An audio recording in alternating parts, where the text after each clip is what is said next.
Bonjour à tous, ici Cédric le moniteur des clous. Aujourd'hui je vous retrouve pour une nouvelle vidéo pour le site tiergum.fr, une vidéo dans laquelle je vais vous parler de la fin de l'hivernage.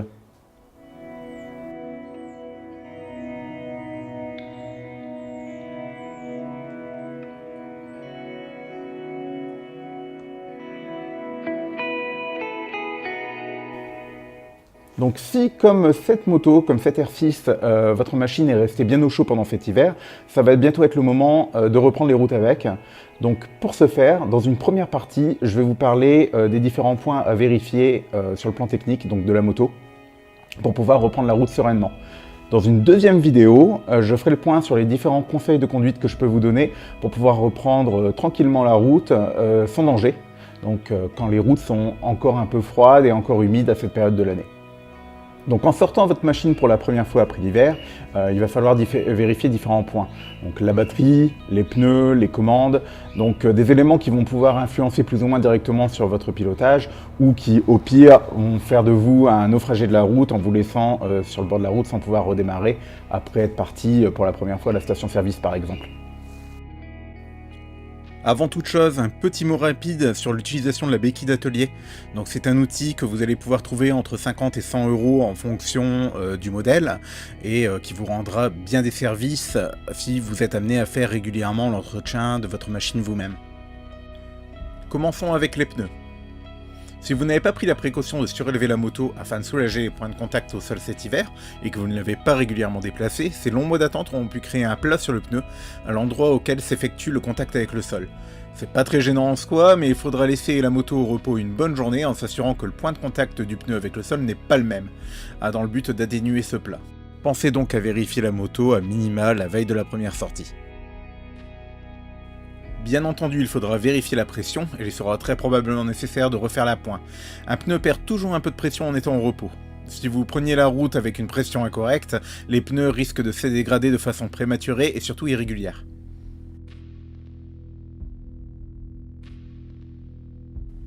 Profitez-en pour vérifier l'état général des pneus. Sur la bande de roulement, vérifiez qu'aucun corps étranger, vis ou caillou n'est présent. Et jetez un œil sur la périphérie, voir si aucun liquide gras ne s'est renversé sur la gomme pendant l'hiver. Vérifiez également que la gomme est bien nette, elle ne doit pas présenter un aspect craquelé, qui serait signe d'une gomme trop vieille qui aurait passé son dernier hiver. Celle-ci ne doit pas présenter d'hernie, sorte de bosses qui ressortent de la gomme, ce qui indiquerait une détérioration de la structure.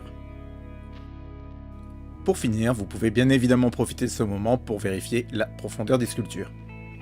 Je vous rappelle que la profondeur minimale des sculptures doit être d'environ 1 mm, mais si vous trouvez que le pneu est trop dégradé, ne tardez jamais à le changer. Après les pneumatiques, on va maintenant se pencher sur la batterie. Si vous ne l'avez pas sortie de la moto et que celle-ci est restée au froid, il n'est pas impossible qu'elle ait souffert des basses températures et de sa non-utilisation. Première situation, si vous en avez la possibilité, je vous recommande de contrôler sa charge. Pour ça, vous pouvez vous servir d'un multimètre. À propos du multimètre, c'est quelque chose que je vous recommande fortement d'avoir dans votre outillage. C'est pas un outil qui coûte très cher, mais c'est un outil qui vous rendra énormément de service. D'autant que pour les manipulations que je vais vous montrer ici, un modèle très basique sera suffisant, c'est un outil qui vous coûtera au maximum quelques dizaines d'euros. Donc il faudra régler le multimètre de façon à pouvoir mesurer un courant continu.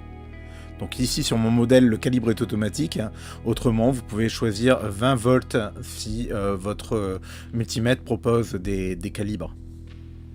La manipulation est très facile, vous placez le fil rouge sur la borne positive de la batterie et la sonde noire sur la borne négative.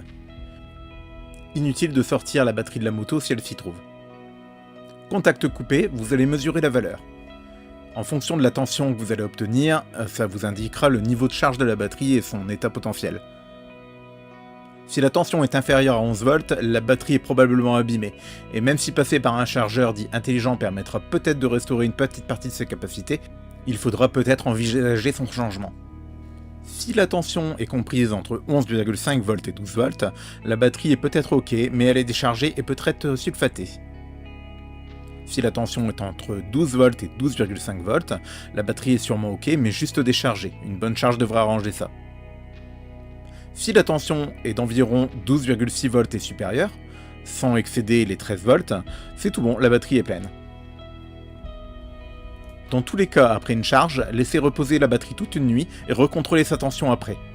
Si vous devez investir dans un chargeur, je vous recommande les chargeurs dits de type intelligent, comme l'Optimate, qui, en plus de recharger la batterie, peuvent tenter de désulfater une batterie qui est fatiguée, et même brancher de façon permanente sur une moto durant l'hiver, assurer une charge de maintenance, garantissant de maintenir la batterie en forme tout du long et d'allonger sa durée de vie. Deuxième situation, si vous ne disposez pas d'un multimètre, la seule solution est alors de tenter de lancer le moteur. Si vous entendez le démarreur tourner lentement et que vous vous apercevez que le moteur peine à démarrer malgré votre insistance, voire même si l'instrumentation du tableau de bord se réinitialise pendant votre tentative, il y a de fortes chances que la batterie soit trop profondément déchargée ou endommagée. Cherchez à vous faire prêter un chargeur ou en dernier recours, vous pouvez vous adresser à un garage. Ceux-ci proposent la plupart du temps un service de charge de batterie et pourront vous indiquer son état. Petite astuce au passage, si vous avez un multimètre sous la main, c'est le bon moment pour contrôler le circuit de charge, c'est-à-dire le circuit qui recharge la batterie une fois que le moteur est démarré. Pas de panique, l'opération est simplissime et peut vous éviter bien des problèmes. Pour effectuer un contrôle basique du circuit de charge, on va mesurer une nouvelle fois la tension aux bornes de la batterie, de la même façon que précédemment avec un multimètre, mais moteur démarré. Ici, il faut accélérer et vous laissez le régime à environ un tiers du régime maximum. Vous essayez de stabiliser ça avec la poignée de gaz. À ce moment-là, la tension devrait être comprise entre 13,7 volts et 14,7 volts, approximativement. Donc ça, c'est une valeur que vous pourrez retrouver dans le manuel d'atelier ou les informations techniques de votre moto. Après le contrôle des pneumatiques et de la batterie, on va s'intéresser aux différents niveaux et aux fluides qu'on retrouve sur la moto. Concernant le liquide de refroidissement, avec les changements de température en hiver, le caoutchouc des durites travaille même quand la moto ne roule pas. C'est pourquoi il est important de bien chercher d'éventuelles traces de fuite au niveau des jonctions du circuit de refroidissement. Il peut même être judicieux de vérifier le serrage des colliers à ce moment en redonnant un coup de tournevis ou de clé, sans forcer.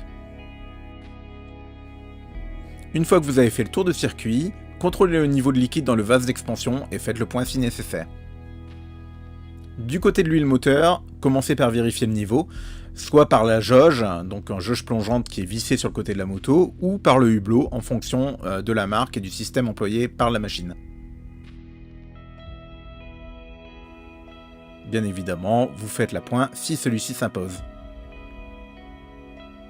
Mieux encore, vous pouvez profiter de ce moment pour faire la vidange de votre huile moteur, ce qui permettra de commencer la saison avec des fluides neufs. Si c'est le cas, n'hésitez pas à changer le filtre à huile à chaque fois, au prix que coûte cet élément, je vous conseille de le changer systématiquement.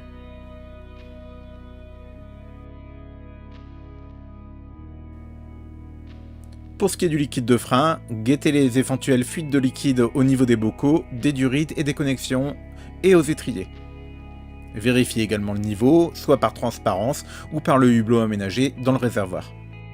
N'oubliez pas également de vérifier le frein arrière. Pour finir, on passe aux différents contrôles, les commandes, les câbles, les feux. Ici, pas mal de choses vont vous rappeler les vérifications du permis moto.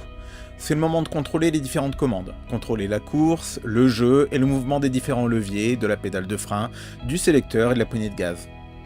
Les mouvements doivent être fluides et sans point dur. Graissez les différents axes des commandes à l'aide de graisse, de préférence au lithium. Pour ce qui est des câbles, gaz, embrayage, utilisez un lubrifiant spécifique ou à défaut quelques gouttes d'huile moteur glissées par la gaine du câble et vérifiez que les bouts ne soient pas effilochés. Tant que vous y êtes, vous pouvez également profiter pour graisser les autres axes de la moto, béquilles, articulations des cale-pieds, axes d'amortisseur, etc.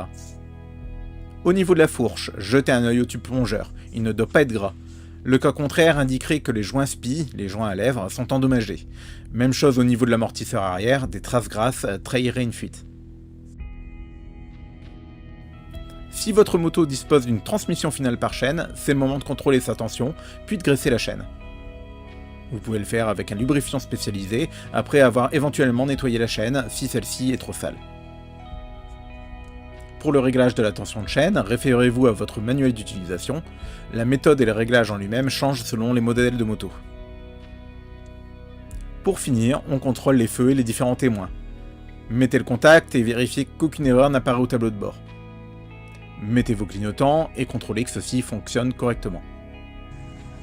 Contrôlez le bon fonctionnement du phare, en position feu de croisement et en position feu de route. N'oubliez pas le feu arrière ainsi que l'éclairage de plaque. Enfin, pensez à vérifier le fonctionnement du feu stop. Celui-ci doit s'allumer sans pression excessive au levier de frein avant et à la pédale du frein arrière. Idéalement, le feu doit s'allumer juste avant que le freinage devienne effectif. Pensez également à vérifier le klaxon, souvent oublié. Mieux vaut s'assurer de son bon fonctionnement avant d'en avoir besoin. Ça y est, vous y êtes. En principe, vous avez fait le tour de la moto et vous êtes prêt à reprendre la route. Avant ça, je vais vous donner quelques conseils de conduite, donc des précautions à prendre assez basiques, hein, rien de très compliqué, vous inquiétez pas, pour pouvoir reprendre la route sereinement.